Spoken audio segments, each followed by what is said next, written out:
Utara. Karena mereka itu berperang bukan dengan hal normal loh, Pastor.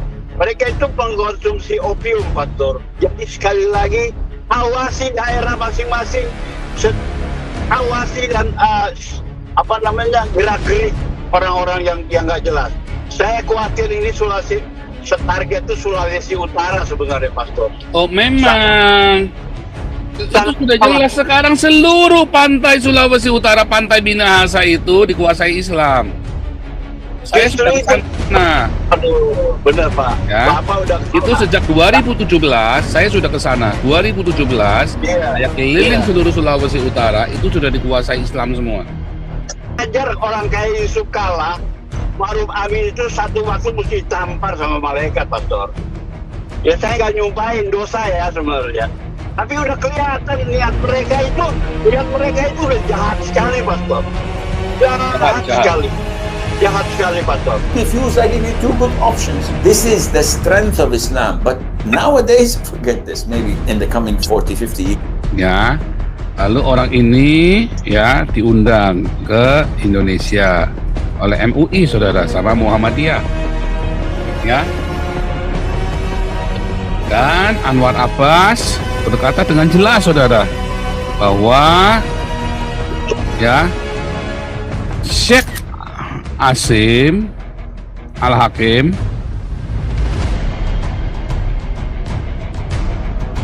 memiliki kesamaan pemahaman dengan Muhammadiyah. Ya, ini mah bukan ini udah kelihatan, udah nampak-nampak, udah nyata-nyata, udah terang-terangan, udah bukan tanda-tanda, bukan kode-kode, ini sudah terang-terangan. Mereka sudah berani, dari orang begini yang diundang. Saya bingung, orang Israel nggak boleh masuk, main bola nggak boleh, orang beginian disuruh masuk. Kan compong ini Jokowi ini kan. Kenapa Jokowi? Ya Jokowi kan presidennya, kenapa dikasih boleh coba? Terus kan dia langsung ngomong. Kan compong ini Jokowinya sama Meganya, kan Megawatinya sama Jokowi kan compong ini.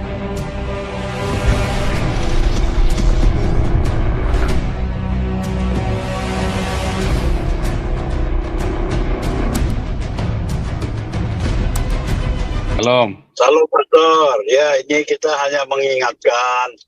Udah dikasih kode, berarti kita orang Kristen harus, pokoknya non-Islam harus siap. Kalau perlu, yang nggak biasa jadi intelijen lah. Mata-matai daerah sekitar. Kita sekarang harus curiga semua orang. Terutama orang-orang mereka yang memang betul-betul sudah terpapar khilafah itu, Pastor. Kalau kita masih lenggang-lenggang kangkung, wah, besok-besok golok udah di leher kita, nggak bisa apa-apa. Semua orang-orang non-muslim harus pasang mata, pasang telinga. Itu taruhannya. Karena mereka dengan kedatangan kedua ini, mereka tuh sudah memproklamirkan, lu tunggu lo. Lu tunggu permainan gue. Kayaknya seperti itu, Pastor. Bisa didengar, Pastor? Halo? Ya. Itu, Pak. Jadi jangan coba-coba kita lengah sekarang. Nggak bisa lengah. Ya kan? Kita nggak mau istri, perempuan diperkosa, apa. Dan kedua, Pastor, kita harus belajar titik-titik sentral di mana mereka akan masuk. Seperti Makassar itu udah jelas. Ya kan? Nusa Tenggara Barat jelas. Itu barat, daratan mereka di situ. Plus Aceh. Itu semua titik-titik yang mereka akan lewat itu. Kita nggak tahu mereka pakai pesawat udara. Karena mereka itu berperang bukan dengan hal normal loh, Pastor. Mereka itu pengkonsumsi opium, Pastor. Jadi nggak ada lagi rasa gimana ya. Tapi kita percayalah dengan TNI. TNI juga jangan istilahnya TNI justru dari tulang punggung keamanannya harus benar-benar standby, Pastor. Karena kalau enggak banyak korban. Jadi sekali lagi awasi daerah masing-masing, awasi dan gerak-gerik orang-orang yang nggak jelas. Saya khawatir ini target itu Sulawesi Utara sebenarnya, Pastor. Oh, memang. Itu sudah jelas sekarang seluruh pantai Sulawesi Utara, pantai Minahasa itu dikuasai Islam. Saya Justru sudah ke itu. sana. Aduh, benar Pak. Ya. Bapak udah kesana. Itu sejak 2017 saya sudah ke sana. 2017 Iya. saya keliling Iya. seluruh Sulawesi Utara, itu sudah dikuasai Islam semua. Justru itu Pastor, karena mereka di samping berniaga, berdagang, itu ya pokok utamanya untuk menguasai daerah itu. Saya pikir Tapanuli Utara itu saya pernah tulis bahwa mereka sangat-sangat berminat untuk menguasai Danau Toba, Pastor. Karena Danau Toba ini adalah sumber dana yang akan mereka raup. Di Sumatera Utara nggak ada lagi hasil bumi apa, perkebunan oke. Tapi Danau Toba inilah mereka sangat tergiur dengan itu apa namanya income daerah, Pastor. Jadi Sumatera Barat, saya nggak tahu Medan, Palembang itu bisa jadi, termasuk Bengkulu. Sumatera Utara ini kalau orang yang berdagang-dagang, ngobrol-ngobrol pasir tua, tidak mau mengawasi wilayahnya masing-masing, ya tinggal tunggu aja, Pak. Itu aja sih. Saya pikir ya koordinasilah dengan Tentara Nasional Indonesia yang masih pro kepada ini. Dan saya sebenarnya begini, Pastor. Di Alkitab kan dibilang ada satu orang yang ditampar malaikat, itu siapa namanya, Pastor ya? Herodes. Oh, Herodes ya, Pastor. Iya. Saya sih bukan mau nyumpahin. Wajar orang kayak Yusuf kalah. Ma'ruf Amin itu satu waktu mesti ditampar sama malaikat, Pastor. Ya saya nggak nyumpahin dosa ya sebenarnya. Tapi udah kelihatan niat mereka itu udah jahat sekali, Pastor. Jahat sekali. Jahat sekali, Pastor. Itu aja ya, Pastor. Terima kasih banyak atas kesempatan ini. Jadi bukan niat mereka sudah kelihatan. Ini mah udah terang-terangan. Kalau Anda pada nggak nyadar mah kelewatan. Saya statein lagi ya. Ini bukan niatan mereka, bukan niatan mereka udah ketahuan, bukan. Coba ya. Muslims go and conquer the adjacent country. The Prophet says, the first thing you do is call them to Islam. If they refuse, then tell them Allah obliged upon you to pay taxation, jizya. When enemy comes and attack your country, you don't fight. We Muslims protect you. But the ruling is for Sharia. If they refuse, then we have to fight. Then we capture you, you become our slaves, and we take your land. Because you refuse, I give you two good options. This is the strength of Islam. But nowadays, forget this, maybe in the coming 40, 50 years. Ya, lalu orang ini ya diundang ke Indonesia oleh MUI, saudara, sama Muhammadiyah. Ya. Dan Anwar Abbas berkata dengan jelas, saudara, bahwa ya, Syekh Asim Al-Hakim memiliki kesamaan pemahaman dengan Muhammadiyah. Ya, ini mah bukan ini udah kelihatan, udah nampak-nampak, udah nyata-nyata, udah terang-terangan, udah bukan tanda-tanda, bukan kode-kode, ini sudah terang-terangan, mereka sudah berani, dari orang begini yang diundang. Saya bingung, orang Israel nggak boleh masuk, main bola nggak boleh, orang beginian disuruh masuk, kan compong ini Jokowi ini kan. Kenapa Jokowi. Ya Jokowi kan presidennya, kenapa dikasih boleh coba? Mesti kan dia langsung ngomong, kan compong ini Jokowinya sama Meganya, kan Megawatinya sama Jokowi kan compong ini, penguasanya kan. Nah, udah begitu, ya Anda lihat nih, orang ini, saudara. Pastor, kita jangan percaya lagi dengan partai-partai itu, segmen itu, Pastor. Jangan percayalah. 100%. Benar, saya nasihatin, jangan percaya sama politikus itu. Mau pasti orang Kristennya kayak itu, mereka semua udah mentalnya udah rusak, Pastor. Itu aja, Pastor. Kan serem, saudara. Bahkan orang ini begitu pengagumnya, saudara ya. Pengagumnya, saudara, diantar-antar. Pokoknya kayak anjingnya dijilat buburnya, tainya, sakremi-kreminya si setan ini ya, saudara ya, donditan ini ya. Si setan donditan, si setan dondi ini kan. Ya, dijilat pantatnya, buburnya, sakremi-kreminya, dijilat, saudara ya. Ya, saudara ya. Nak main-main, ini bukan ya. Anda jangan ngomong itu tanda-tanda. Ini bukan tanda-tanda. Ini udah terang-terangan. Ini statement. Ini sudah statement ya. Ketua MUI orang begini. Panji Gumilang orang baik. Dikuya-kuya ini bawa masuk setan ke dalam wilayah Indonesia, ke dalam wilayah kalian diam aja. Ya kan? Malah Gilbertnya jilat-jilat pantatnya si Habib Rizik sama si Anies. Ya kan? Andi lagi. Andi bukan Tan ya. Ini Andi bukan Tan. Ya gini, Pastor, lanjut. Saya tadi dengar masalah pesisir ya. Saya jadi inget ini dulu kan saya pernah baca. Ini sih fiksi ya. Cuma mungkin penulisnya terinspirasi dari kenyataan apa gimana.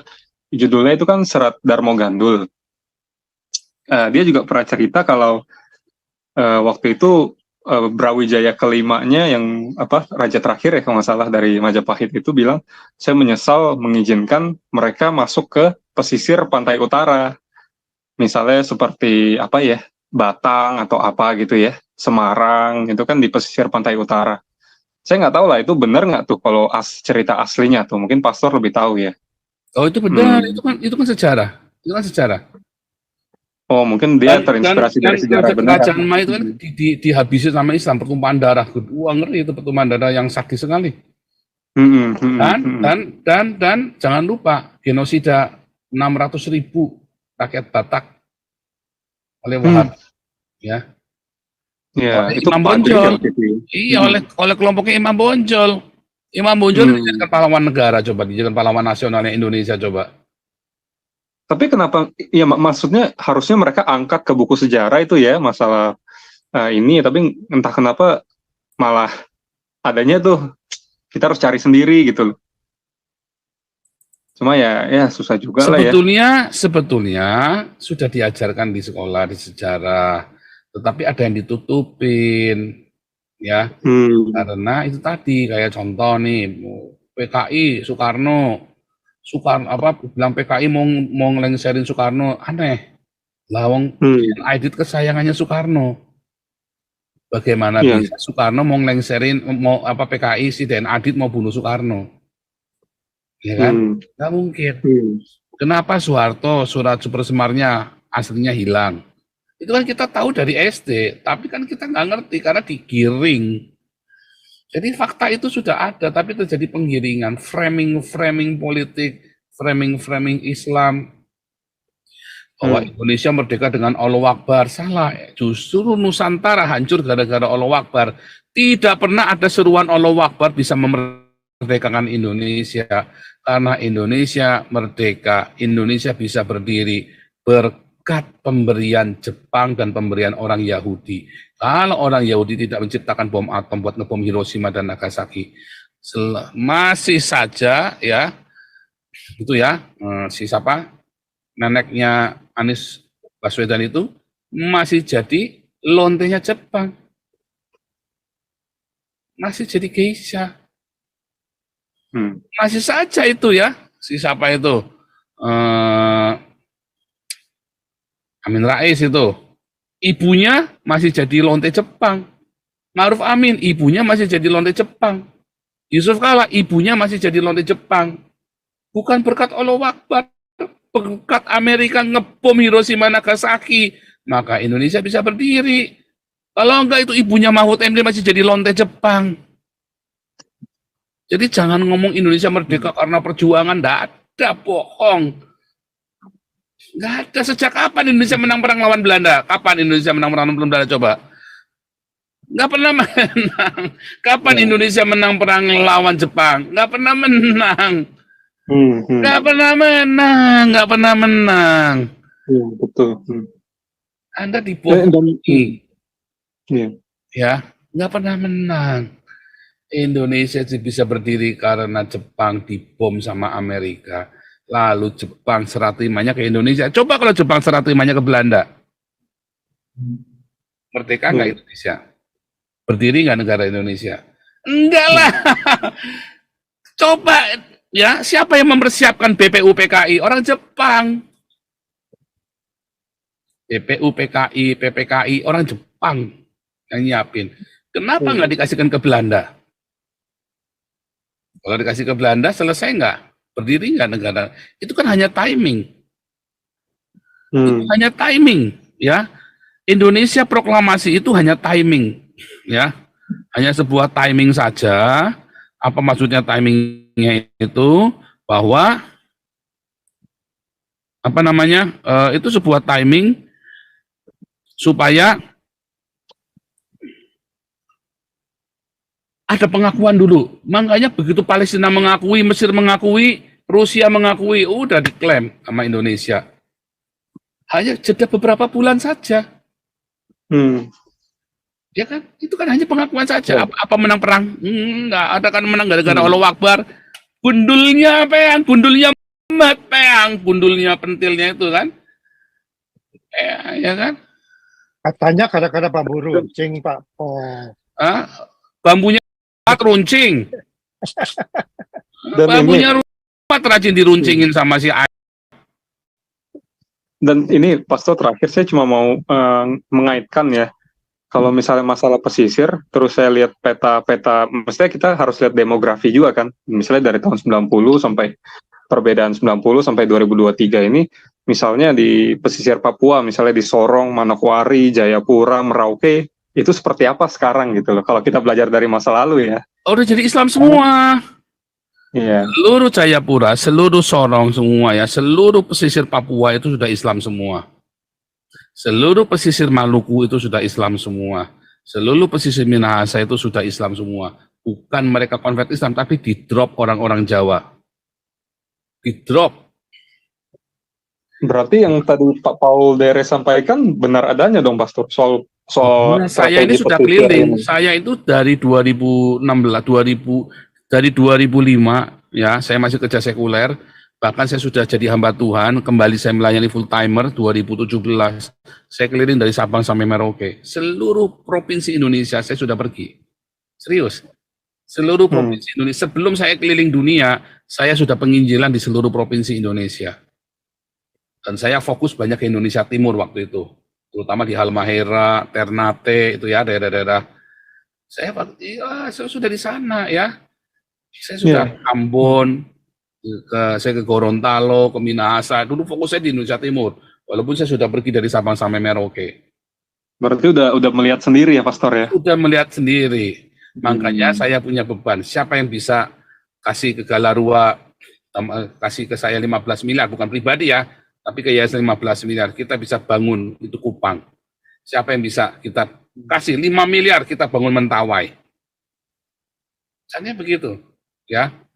Nah, kalau orang sudah kasih kita 15 miliar bangun Kupang berhasil, kita bangun Papua. Ya, sebenarnya membangun Papua itu bukan duit besar, cukup kecil saja. Ya, karena Papua sini sudah kaya. Papua itu hanya membutuhkan sebuah wadah. Ya, makanya ini kita lagi mau coba ya dukung Pak Sokrates ya. Karena kalau Pak Daniel Alexander Pesat Nabire, ya kita dukung. Nanti kita kasih 2 rekening. Kalau Pak Daniel Alexander adalah untuk kerohanian, murni kerohanian. Tapi kita dukung yang Pak Sokrates ini untuk masuk ke dalam politiknya. Supaya pinter. Pak Daniel Alexander sudah sekolahkan banyak doktor di Amerika ya. Katanya kemarin ada 18 dokter. Berapa ya? Kemarin saya lupa nanya ya. 18 atau kemarin bilang berapa ya? 18 atau 28 kemarin bilang ya. Dokter dari Pesat Nabire ya saudara ya. Kirim dokter. Ada Daniel Alexander ya, Pesat Nabire. Ya Pak Paul Dere. Pak, saya sih usulin kalau bisa diakonia untuk masyarakat Dayak itu penting, Pastor. Supaya mereka juga seluruhnya. Kita ini Pak Enardo lagi pelayanan di Dayak. Pak Enardo ini kan orang Dayak. Ibu ketua kita orang Dayak. Ya jangan khawatir. Kita beban. Masalahnya duitnya kurang, Pak. Oke, mudah-mudahan kita doakan Pak ya. Duitnya kurang. Kita masalahnya. Kita pengen bikin macam-macam, duitnya kurang, saudara. Oke Pak, kita doa sama-sama nanti Pak. Makanya tolong disebarkan di Amerika nomor rekeningnya Damaris, tolong disebarkan di Amerika. Kita mau bikin garap Dayak serius. Kita mau bukan cuma diakonia, kita mau garap penginjilan seluruh tanah Paharingan itu ya. Karena ibu ketua kita ini orang Kaharingan, ya, asli orang Kaharingan. Cuma itu tadi duitnya kurang kita. Itu butuh dana yang besar. Itu saudara ya. Lanjut.